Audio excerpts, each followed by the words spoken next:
استاذ حافظ ابو سعده، اهلا بيك معانا. اهلا استاذ مجدي، اهلا استاذ عثمان، ازي حضراتكم؟ اهلا بحضرتك. احنا بنتكلم عن ظواهر بنرصدها في الفتره الاخيره، يمكن من خلال وسائل الاعلام، من خلال الميديا ككل، وخليني اناقشك فيها.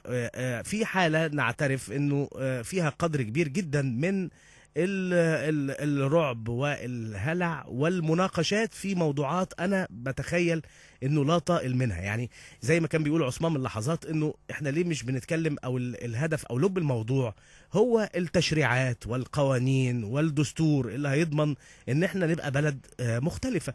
ولكن ما زال الكلام الملاحظ، انا بشوف بالبلدي كده، كل مذيع او مذيعة زانق واحد بدقن على جنب وقاعد يكلمه في المايو وفي الخمره، وفي الخمره اللي على اول الشارع، وفي المايو البكيني بالتحديد، البكيني اللي هو قطعتين حضرتك عارف يعني.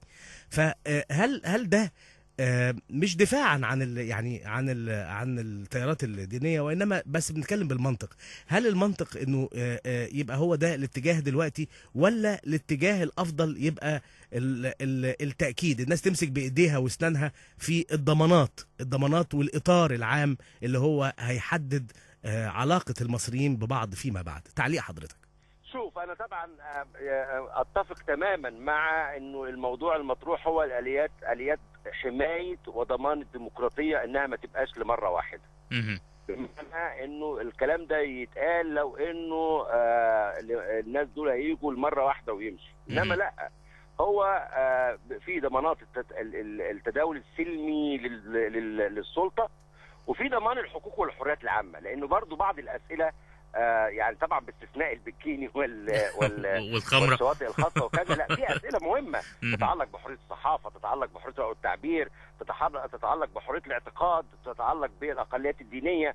يعني في اسئله مشروعه، لان دي بقى ما لهاش علاقه بنستنى انتخابات ما بين انتخابات وانتخابات، لا، الصبح هل حضرتك كمذيع هتبقى عندك حريه الراي والتعبير؟ هل ان انت لما تنتقد واحد مسؤول وزير من حزب كذا او حزب كذا، اللي هم الحزبين الدينيين مثلا، ده يعتبر انتقاد لشخصه، ولا انتقاد للدين نفسه، ولا انتقاد يعني ولا ده مقدس لا ينتقد؟ يعني هي دي اسئله مشروعه صحيح، بانه عندنا موضوعين مهمين. الاول انه ضمانات حمايه الحقوق والحريات الاساسيه التي يعني متفق عليها في المواثيق الدوليه لحقوق الانسان. فده سؤال جوهري ومهم، ومطلوب من كل حزب ان هو يقول لنا قد ايه هو ملتزم بهذا الكلام. ومفيش حاجه اسمها انا افكار ضد هذا الكلام والناس اختارتني، لا، دي قيم اتفقنا عليها، واتفاقات دوليه مصر وقعت عليها، والتزامات دستوريه، وبالتالي الدستور النهارده ملزم، والاعلان الدستوري بيقول ان كل الاتفاقات الدوليه التي وقعت عليها مصر وصدقت عليها الحكومه الانتقاليه ملتزمه بيها. وده معناه ان الحكومه اللي جايه، يعني اللي بينتخب دلوقتي، بينتخب ومصر ملتزمه بالتزامات دوليه، لعهد الدوله الحره المدنيه والسياسيه، لعهد الدوله الحره الاقتصاديه والاجتماعيه، وبالتالي كل الحقوق ملتزمين بيها. فالسؤال ده منطقي. السؤال الثاني يتعلق بضمانات الانتقال السلمي للسلطه. لو حد وصل للسلطه، هل هيتم احتكار السلطه، ولا يذهب عبر ذات الطريقه وذات الآلية اللي جابته.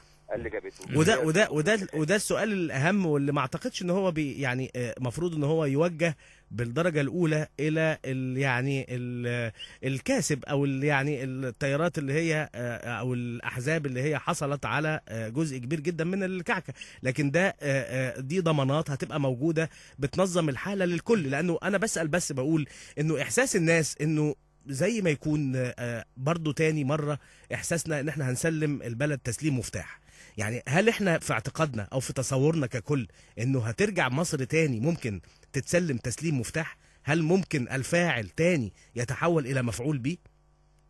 انا لا اعتقد ده. انا طبعا باعتبار بقى انتوا يعني اذاعه شبابيه واللي بيتابعوكوا شباب، احنا الجيل اللي فرض التغيير على مصر، احنا الجيل اللي يملك قدره تغيير، وهذه القدرة يجب أن نحافظ عليها. إن إحنا أي سلطة تعتدي على الحقوق والحريات لازم تسقط من ميدان التحرير بصراحة، يعني بمعنى أن تظل آلية التحرك الثوري لدينا موجودة عشان نقدر. لأنه أنا عايز أقول لك على حاجة في الحقيقة، ده لأن إحنا سرنا في مسار القلق اللي موجود عند الناس ده، لأن إحنا سرنا في مسار غير المسار اللي كان المفروض نمشي فيه من أول ما خلصنا إسقاط النظام يوم 20.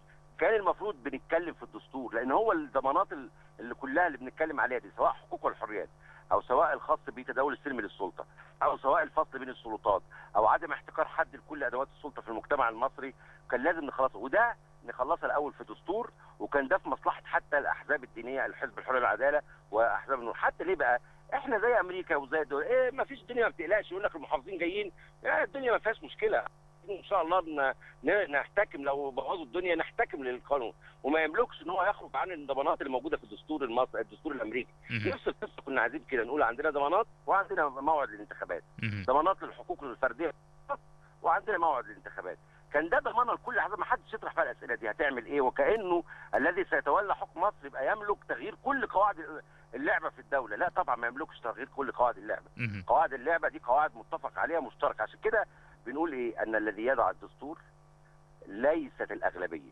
الذي يضع الدستور هو تشكيل يشكل كل الموجودين، كل المصريين المقيمين باختلاف النوع، واختلاف الوضع، البيئه الجغرافيه، وباختلاف الدين، باختلاف كل يمثلوا بالتساوي، مش باغلبيه واقليه، بالتساوي.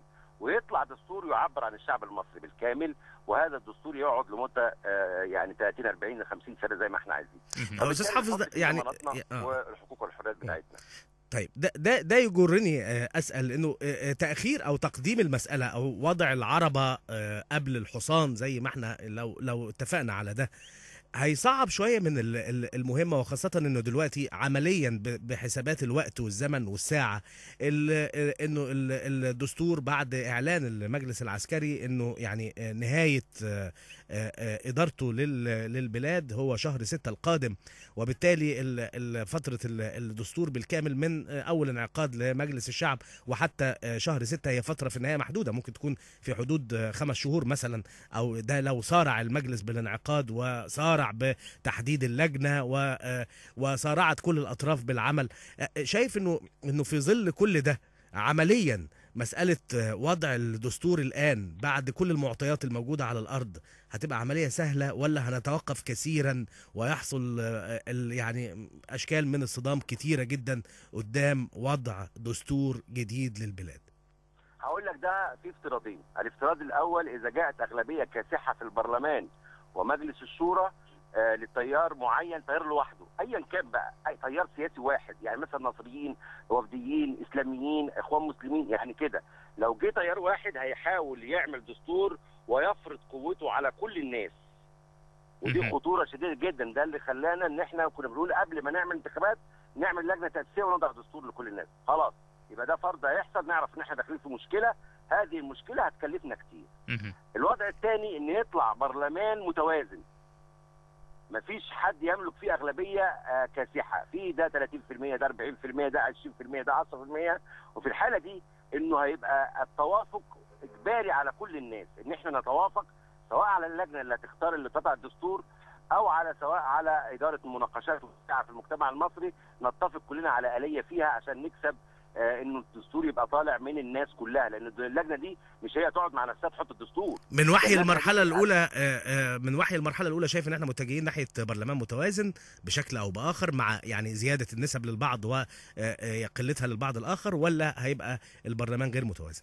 لا، غير متوازن. لو مشي بالطريقه دي في ظل التسيب، ما اسمحوا لي يعني اقول، في عمليه اداره العمليه الانتخابيه وعدم تطبيق القانون بحسم، في عدم مخالفه قوانين الانتخابيه وترك الساحه لتيار واحد يدير العمليه الانتخابيه ويسيطر عليها ويعمل دعايه انتخابيه داخل اللجان ويبقى في عبث في الصناديق وكذا، انا عايز اقول لك ده معناه ان احنا رايحين للمشكله اللي انا بقول عليها، اللي هو يبقى في تيار هيقول طبعا انا الراي العام هو اللي فوضني، وبالتالي طالما فوضني ما فيش عليا اي سلطه، لا تقول لي سلطه اختيار اللجنه التاسيسيه، ولا تقول لي سلطه ان انا اطلع دستور متوازن ولا كذا، وانا هعمل الناس فوضتني في هذا، وبالتالي انا هطبق الافكار اللي الناس فوضتني على اساسها. وهتبقى عندك مشكله داخليه وخارجيه. في التزامات دوليه في حد هيبقى عايز يتجاوزها، وفي التزامات وطنيه داخليه في حد هيعمل رعب عند ناس تانيين حاسين ان هم مش عايزين حد يطبق عليهم حاجه. وانت شايف دلوقتي التصريحات المخيفه اللي ممكن تكون هنا او هناك، يعني لما يطلع حد يقول مثلا المسيحيين بيقول لك احنا عايزين نطبق شرائعنا على انفسنا، فيطلع واحد رئيس حزب يقول لا، مش حتى مش مسموح لك تطبق شرائعك.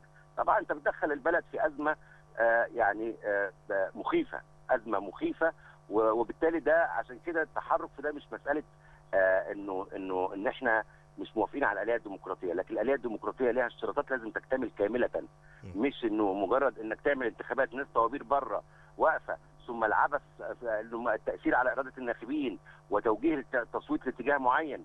ما يبقى ده معناه ايه؟ طب ما هو الحزب الوطني كان كده، وكنا ساعتها الحزب الوطني كان بيخش جوه اللجان ويأثر على اللجان ويسيطر على مسؤولين وامناء اللجان، وده شكل من اشكال التزوير. وبعدين يقول لك الله ده الاحزاب ضعيفه، نفس القصه بتتعاد تاني. واحد بس موجود داخل كل اللجان ويسيطر ويوجه ويعمل ومعاه فلوس وامكانيات ماليه ما فيش حد عنده زيها، ويطلع يقول لك اصل الاحزاب ضعيفه والناس بتحب ده مش صحيح. الكلام ده اتقال لنا السنه اللي فاتت وردنا عليه وقلنا لهم لا انتم مزورين. وبالتالي المره دي يعني بما اننا على الانترنت، وبالتالي نقدر نتكلم بشكل اكثر يعني اكثر حريه. استاذ حافظ ابو سعده، يعني البعض كتير جدا من الناس، وانا سمعت اصوات، خلينا نتكلم بحالات من خلال حالات عمليه ملموسه. سمعت اصوات كتير بتتكلم عن انه الاتجاه الى منح الاصوات للتيارات الدينيه، بالتحديد حزب النور وحزب الحريه والعداله، لانه لما بيبص على الجهه المقابله بيكتشف احزاب منه، يعني احزاب مثلا قيادتها كان معروف تاريخها السياسي، ومعروف مين اللي اختارها ومين اللي زرعها في احزابها. كمان في يعني حتى كتل ممكن لما تبحث فيها تكتشف برضو ابحاث يعني تكتشف انه في احزاب كانت برضو بتلعب ادوار مزدوجه في فتره من الفترات. يعني في النهايه يعني البعض بيقول الحريه والعداله ما كانش عنده ناس بتلعب، ما كانش في حد سنه 2005 قال احنا موافقين على حسني مبارك انه يترشح وهندعمه وهنسنده. مش في حد قال لو جمال مبارك اترشح احنا هنسنده، وكان عنده 88 نائب في البرلمان. هو ال 88 نائب دول كانوا جايين عن غصب النظام اللي كان بيزور الانتخابات، ولا اللي النظام زورها وعداها؟ لا، يعني برضو الكلام ينطبق على نفس الناس باستثناء حزب النور بصراحه. ومع ذلك انا بقول لك هذا الكلام حوالين تورط الناس مع النظام السابق لا يسلم منه احد، لا يسلم منه احد. ده النظام بقى له 30 سنه. فالفكره دي مش صحيحه. لا، انا بقول لك اصل في حاجه اسمها ماكينه الانتخابيه. الماكينه الانتخابيه اللي كان بيلعب بيها الحزب الوطني بقت في ايد حد ثاني بيلعب بيها بنفس ادواتها، اللي هم امناء اللجان، السيطره على اللجان من الداخل، السيطره على اللجان من الخارج، مخالفه القانون بعمل دعايه انتخابيه داخل اللجنه. انت بتوصل، انت واقف مع المناخب لغايه ما يخش كله، بتعمل تقول له كل شويه الحريه والعداله، الحريه والعداله، النور، الحريه والعداله. طيب هو هيروح ايه؟ ودي شايف الناس دول قدامه موجودين. لما تتعمل شوادر اللحمه من اللحمه بتاعت القوات المسلحه في المناطق الفقيره، وده كان معناه ايه؟ ما خلينا نتكلم ان احنا بنعمل برلمان لوضع دستور جديد. ما حدش بقى يوهمني ان دي شعبيه الجريفه. طب الشعبيه الجريفه دي كانت فين بقى ال 30 سنه بتاعت حسني مبارك؟ ما حدش عمل مظاهره في حته يعني. والثوره عملوها الشباب اللي اتقتلوا، اللي كل 1000 واحد ما فيش واحد فيهم ينتمي للتيارات دي. فالفكره ما حدش يعاير حد يقول له انت كنت قبل ولا كذا. لا، نتكلم على انه في طرف اصر على ان يجري انتخابات في توقيت هو الصالح ليه وهو اكثر جهوزيه، والاخرين ما كانوش. الاحزاب اللي طالعه الكتله اللي واخده 20% لسه طالعه اول امبارح. ومع ذلك انت بتتكلم عن انتخابات متضاربه بعقليه طائفيه وانقسام طائفي. يعني لما تقعد حرب دينيه على جورج اسحاق في اسكندريه، ويتقال عليه مسيحي، ويتقال للناس صوتوا لغير المسيح الغير المسلم ازاي وكذا، ولما تقول له صوت للنور عشان تخش الجنه، ولما تقول له لا، خلينا يعني انا رايي ان احنا في يعني برضو يعني لو اتكلمنا عن حاله الاستقطاب دي بالتحديد استاذ حافظ ابو سعده، يعني ما هو يعني بيتم التبادل الحديث قدام الناس. يعني خلينا اكلمك انا من موقع يعني حيادي، حد شايف الاطراف كلها. احنا بندير الحوار ده عشان نفتح المواضيع دي كلها للناس. لا، انا اقصد على الطرف الثاني برضو بتتهم اطراف اخرى في الكتله، بيتهم يعني على حتى بالنسبه للشباب دلوقتي على الانترنت وعلى الفيسبوك في مقاطع برضو فيها احاديث لبعض القيادات في الكتله. خلينا نقول بالاسماء، نجيب ساويرس مثلا، وحديثه حديث مستمر برضو بشكل ديني. ان كان مبرر لا، انا معاك، انا ضد هذا الكلام طبعا. يعني ان كان مبرر ليه هو شخصية عامة في المجتمع، لكن غير مبرر ليه كراجل لاعب على الساحة السياسية بشكل أو بآخر. أنا موافقك، انا موافق، لا مش مختلف مع، انا موافق. انا طبعا بتكلم على طرف هو الاقوى، انما الطرف الثاني اضعف بس برضه بيستخدم نفس الاساليب. انا موافقك، انا ضد هذه الاساليب، عشان كده انا انسحبت من الكتله. انا كنت في متفق على فكره افكار العامه للكتله، دوله مدنيه كذا كذا، انما يعني حريات اساسيه، حقوق انسان. انما لما الاقي ان في قوائم دينيه بتتوزع لا، انا رفضت هذا الكلام تماما، وقلت يا اخوانا زي ما انا ضد استخدام المؤسسات الدينيه الاسلاميه في العمل السياسي تنزيها لهذه المؤسسات من ان تتورط في هذه المساله، ايضا نفس القصه بالنسبه الكنائس.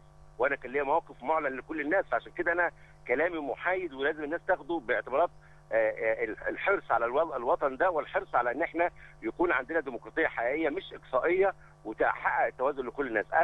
انا عايز اقول لك على عكس كل الناس، انا مش ضد السلفيين ولا ضد من حقهم اللي يقول لك ازاي وكانوا فين، لا من حقهم يبقى عندهم حزب ويبقوا موجودين.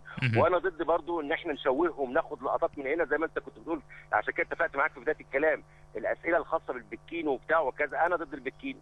انا اهو مانيش سلفي، وانا بقول لكم اهو بصراحه يعني ايه الكلام الفارغ والعبيط ده اللي يبقى هو ده المعيار اللي احنا نناقش عليه. يعني على الاقل لو وصلنا لفكره مايو قطعه واحده يبقى ده انجاز. يعني لا احنا ولا انت ولا اي حد في ده هيسمح بهذا. انما اقول لك يعني برضو دي اسئله مستفزه ومحاوله وضع التيار السلفي في خانه الاتهام. ده تيار محترم وموجود وعنده وجهه نظر ممكن تختلف معاها، انا مش لازم تتفق مع وجهه نظر كل الناس. طب يعني هو ده التنوع اللي ربنا سبحانه وتعالى يعني لو اراد كان خلقنا كلنا شعب واحد وقبيله واحده. صحيح. ولكن خلقكم شعوبا وقبائل لتعارفوا. يعني المشكله يا استاذ حافظ ان احنا باصين ورانا اكتر من اللازم. أيوة. يعني احنا ماشيين لقدام وبنبص ورانا، يعني عينينا ورا وجسمنا ماشي لقدام، ودي مساله في منتهى الخطوره.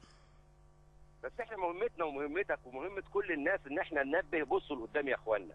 احنا بنتكلم على حاجتين مهمين. الحاجه الاولى حق كل القوى السياسيه تبقى موجوده. انا سعيد بانه القوى التي كانت محجوبه عن الشرعيه ومحجوبه عن الممارسه السياسيه قررت ان تدخل اللعبه السياسيه بادواتها اللي هي انشاء احزاب، وبالتالي احنا عايزين نقول لهم ان في هذه الاليه ليها قواعد محدده لازم نحترمها، اللي هو احترام الاختلاف، القبول باحكام الصناديق، تداول السلم للسلطه، احترام مجموعه الحقوق والحريات الوارده في المواثيق الدوليه وهكذا. انما ما اقدرش اقصد او ان انا اعمل له حديث كراهيه، ان انا اشيطنه قدام الراي العام. نفس القصه في المقابل، مش لانه البعض كمان بيقول انه فكره الشيطنه قدام الراي العام دي يعني على طول الخط او في حالات كتيره جدا بتجيب اثر عكسي. يعني عايز اقول انه بيؤدي الى حاله من حالات التعاطف، التعامل معها لو ما كانش تعامل بنوع من انواع النضج والحذر بيؤدي الى تاثيرات عكسيه. استاذ حافظ ابو سعده، ما ينفعش برضو قبل ما اسيبك لازم بعيدا عن الانتخابات اسالك عن الحكومه الجديده او الحكومه الجديده القديمه، الولاده المتعثره، حكومه الانقاذ الوطني، اللي هي يعني الكثير من الناس توقعوا بعض الوقوع في عثرات اثناء عملها، ولكن يبدو ان هي حتى في صعوبه في الانطلاق من نقطه البدايه. طبعا الولاده صعبه، الظرف نفسه صعب، الناس مش هتقبل.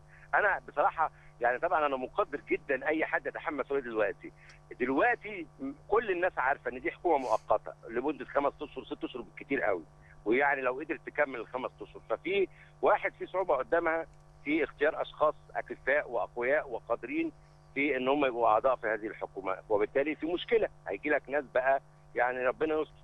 الحاجه الثانيه انه طالما حكومه مش مسنوده بحزب او بشرعيه شعبيه او ببرلمان يساندها بتبقى ضعيفه دايما، وبالتالي قدرتها على انها تكون حكومه انجاز حقيقيه مش هيبقى كافي، لانه مش بس مساله الصلاحيات، ان ملهاش سند في الشارع. لانه لازم عندها قوه شعبيه تساندها. فهي حكومه انا رايي ربنا يوفقهم بس في ان هم يستطيعوا انه يحلوا مسالتين. المساله الاولى مساله التفجرات اللي بتحصل كل شويه، مطالب فئويه كذا. النقطه الثانيه انه الفرض الامن بشكل صحيح في المجتمع المصري وتوفير الحمايه للمواطنين المصريين والحد الادنى من الحياه الكريمه، فكره توفير الاكل والشرب باسعار مناسبه لغايه ما تيجي حكومه تمثل الشعب المصري، او على الاقل يبقى عندها ثقه ممنوحه ليها من البرلمان. في الحاله دي هتبقى لانه في الثقه عشان تمنح من البرلمان لازم برنامج الحكومه يراعي مطالب البرلمانيين. فانت في الحاله دي هيبقى عندك ثقه مقابل شروط معينه تتعلق بحقوق الناس ومطالبهم، سواء في الاسعار او في الاجور والمرتبات او في كذا. فدي نقطه اظن انها ربنا معاهم، واتمنى ان تبقى الحكومه قادره على اجتياز المرحله كل كل الناس اللي موجوده دلوقتي يا استاذ حافظ على الساحه، سواء المرشحين المحتملين للرئاسه او يعني المسؤولين السابقين او المنظرين السياسيين، كلنا بنتكلم او كلهم بيتكلموا في ما مضى، في كان بيحصل ومش مفروض انه يحصل، لكن ما حدش طرح رؤيه حتى ولو مجنونه لبكره. يعني ما فيش حد عنده حلم لبكره، ما فيش حد عنده مشروع لبكره، حتى لو حلم غير قابل للتطبيق مش مهم، بس حد يقول لنا ان بكره يبقى فيه ايه. كلنا بنبص لامبارح. شوف، طبعا احنا بصراحه يعني واقفين في يعني غارقين في التفاصيل اليوميه والحياه اليوميه والمشاكل الحاليه، وده في مشكله. لكن انا بؤمن بانه يعني قد يخرج من بيننا من يفكر لبكره ويحلم ويقدم افكار كذا، انه مصر تقريبا تتطلب هذا الامر. يعني تقريبا واقف مستقبلنا على ان تيجي فكره او شخص او رؤيه او حزب او يعني حاجه تقدم لبكره رؤيه واضحه تجتمع الناس حواليها، او على الاقل اغلبيه الناس تجتمع حواليها. استاذ حافظ ابو سعده الناشط الحقوقي، نشكر حضرتك شكرا جزيلا، كنت معانا ومنورنا في ميدان التحرير.